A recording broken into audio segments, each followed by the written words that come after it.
11 জুলাই বৃহস্পতিবার। বাংলা ব্লকেট সফল করতে ঢাকার গুরুত্বপূর্ণ মোড়ে প্রতিষ্ঠানে ঢাকার বিভিন্ন কলেজ, বিশ্ববিদ্যালয় ও হলের শিক্ষার্থীদের বিন্যাস করা হয়। বাংলা ব্লকেট কর্মসূচিতে সংগঠনের কেন্দ্রীয় সিদ্ধান্তে ইসলামী ছাত্র আন্দোলন বাংলাদেশ, কবি নজরুল সরকারি কলেজ শাখার সকল দায়িত্বশীলদের নিয়ে গুলিস্তান 0 পয়েন্টে অবস্থান করে শাখা সভাপতি রাশেদুল ইসলাম। বিকাল 3টা থেকে শাহবাগে অবরোধ কর্মসূচি থাকলেও বৃষ্টি ও পুলিশের বাধাকে অতিক্রম করে সে কর্মসূচি বিকাল 4:30টায় শুরু হয়। ঢাকা বিশ্ববিদ্যালয়ের শিক্ষার্থীদের সাথে শাহবাগে জগন্নাথ বিশ্ববিদ্যালয়ের শিক্ষার্থীরা যোগ দেয়।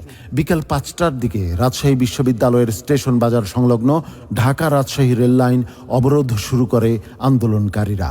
এতে সারা দেশের সঙ্গে রাজশাহীর রেল যোগাযোগ বিচ্ছিন্ন হয়ে যায়। ঢাকা কলেজের শিক্ষার্থীরা পুলিশি হামলায় পিছিয়ে যায়।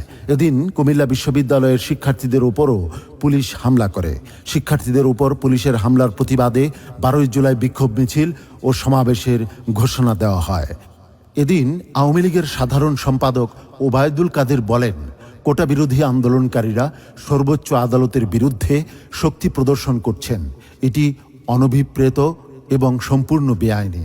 শিক্ষার্থীরা লিমিট ক্রস করে যাচ্ছেন বলে সচিবালয়ে এক সংবাদ সম্মেলনে মন্তব্য করেন সাবেক স্বরাষ্ট্রমন্ত্রী আসাদুজ্জামান খান।